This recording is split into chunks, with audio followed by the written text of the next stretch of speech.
All right, it's Wednesday night. Good evening, and thank you so much for joining us. You are watching the 9 at Night. I'm Stephania Jimenez. Tonight, 3 people behind bars, all in relation to the sexual assault of children. Police arrested people in 2 separate cases. The Bexar County Sheriff says that an 18-year-old man is accused of sexually assaulting a teenager that he met online, while a man and woman are accused of sexually assaulting a young relative. 39-year-old Christopher Tomley is charged with continuous sexual assault of a child, and 32-year-old Ashley Tomley faces child endangerment charges. The female victim says that she was sexually abused for years. The state now has custody of her. The sheriff says that the couple could face even more charges. Helpless feeling that this little girl went through in the years before she built up the courage, before she had the ability to just walk out of that house and say, I'm done. I can't even imagine the prison that she lived in. The second case involves 18-year-old Jairo Augusto Mendez. The sheriff says that he posed as a 17-year-old online and went to the home of a 15-year-old. So now he's charged with aggravated sexual assault. The sheriff says the arrests are not part of a child sexual assault crackdown. It just happens to be a coincidence that they've arrested the 3 people around the same time. The last 2 victims killed in last week's explosion have now been identified. This happened in an underground home on South Presa Street on the southeast side. The Bexar County Medical Examiner's Office says 61-year-old James Kalisic and 57-year-old William Thompson died Friday night. 36-year-old Roger Huron and 28-year-old Ashley Autoby were previously identified. We told you about them. The San Antonio Fire Department is still looking into what caused that explosion.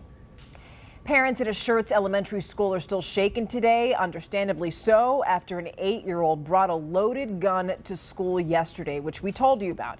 The school told parents that another student told a teacher he had been shown that handgun at lunch.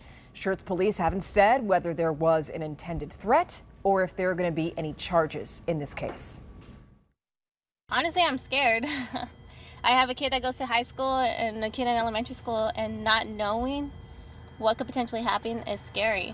And knowing Rose Garden does do good on making sure visitors are checked and all that stuff, but it's the kids that are in the school. Now, parents were notified again today about a brief lockdown after students told staff. However, the school said that they quickly learned this was all in reference to yesterday's incident. In other news, investigators say that a tub of body wax is to blame for a nail salon fire this morning. That fire put an adjoining apartment complex at risk. Firefighters were called to the salon on Worth Parkway near the rim around 6 o'clock. Fire officials say that the fire from the wax spread to a pile of boxes, causing the fire alarms at the complex to go off. One person who lives there says that most people didn't believe the fire was actually happening and just assumed that it was a test. I think it's just happened so many times that a lot of people assume that it's just another test or it's another malfunction, so nobody really takes it seriously.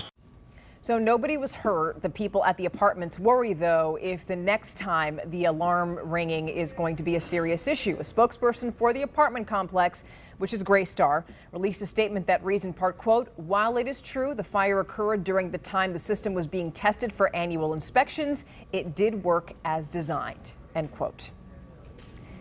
Catalytic converter thefts have been on the rise from they've been taking them from innocent people to daycare vans and now an emergency vehicle. The latter happening at the emergency response headquarters on the city's northeast side. United Medevac Solutions says that one of its ambulance units, catalytic converters, was stolen. They're shocked that someone would actually do this at a place that is so critical when it comes to people's safety. I mean, it crosses the line for anybody to have their equipment stolen. I mean, somebody's getting a couple $100s and it costs you thousands to repair. I mean, even on a regular vehicle, it's thousands of dollars to repair it. And what do they get for it? Yeah, it's true. That's paramedic Kevin Koch, who also tells us that taking out an emergency vehicle could put people's lives at risk if they have a medical emergency. On a lighter note now, do you have your jacket handy? That would be a really good idea, especially if you ask meteorologist Adam Caskey.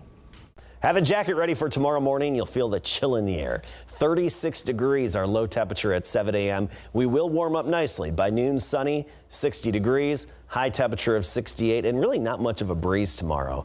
Looking ahead, afternoons get significantly cooler. Near 60 on Friday, increasing clouds. Saturday, the low point, 40s all day long with a high of about 48. low gray clouds and just a few light showers. Better chances of rain on Monday, but still even then, nothing to get too excited about. Okay, so despite those cooler temperatures, you know what is getting hot? Our housing market. I mean, not getting, I should say it's more like it's staying hot. Home sales are anticipated to climb 2.5% next year in San Antonio, with average prices increasing by 4.6%. So this is just in San Antonio, and this data is according to Realtor.com, which analyzes home sales and price data for the nation's largest metros. Now, this prediction growth in pricing could mean a rebound for the San Antonio market after home prices went down 5.5% since June. And we have more details on this. You're especially going to be interested in this if you want to buy a home or if you're selling your home. We have all the details for you on KSAT.com. The San Antonio Police Department is collecting donations for its Blue Santa program. It wants to give toys to 5,000 kids, but here's the best part. You can help. The Blue Santa warehouse has thousands of toys in there right now. SAPD says that getting a toy for the holiday season can bring them joy for the rest of the new year. And once all the toys are collected, officers are then going to send them to different police substations where they're going to be handed out to the kids. And don't forget, right here at KSAT, we are helping to raise money for the Salvation Army's Parade of Kettles campaign. You see that QR code on your screen? Just scan it. And there you'll be directed to a place where you can donate money, and that money stays local. It's going to go to people who really need it, and any donation helps, doesn't matter how small it is. By the way, you could also find a link to donate to the Salvation Army on KSAT.com. So now let's talk about gifts. So maybe you got a chef or a wannabe chef on your Christmas list or your holiday list, or maybe you need a secret Santa surprise. Well, 12 on Your Side's Marilyn Moritz shows us some kitchen gadgets that make awesome gifts. But here's the best part. They're all $20 or less.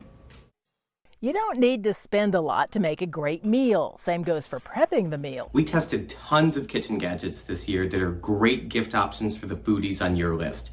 Best of all, they can all be had for $20 or less. Consumer Reports resident chef Paul Hope says you can't go wrong with a digital meat thermometer. He recommends this one from Accurite. You can also make a chef happy by keeping their knives happy and sharp.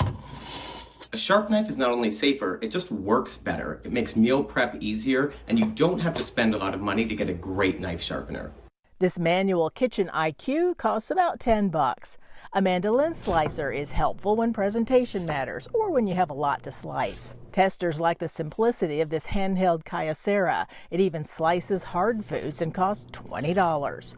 For less than $10, you can add this set of 4 plastic cutting mats. They're flexible, which makes them useful for chopping and folding the herbs or whatever right into the pan. Got a baker on your list? This Greater Goods digital scale costs about $10. Measuring cups aren't always as accurate as you might think. A kitchen scale is really the best way to measure ingredients like flour and sugar, so you know exactly what's going into your recipe. And if you're lucky, you might just get a cookie in return. Marilyn Moritz, KSAT 12 News.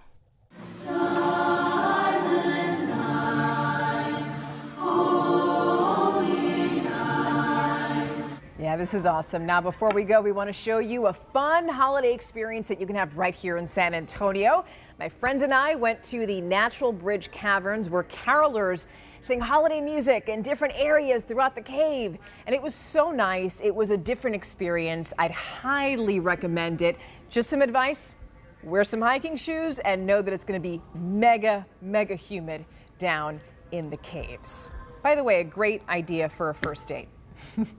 And just like that, we are out of time. The 9 at Night returns tomorrow. Have a beautiful night. Stay warm.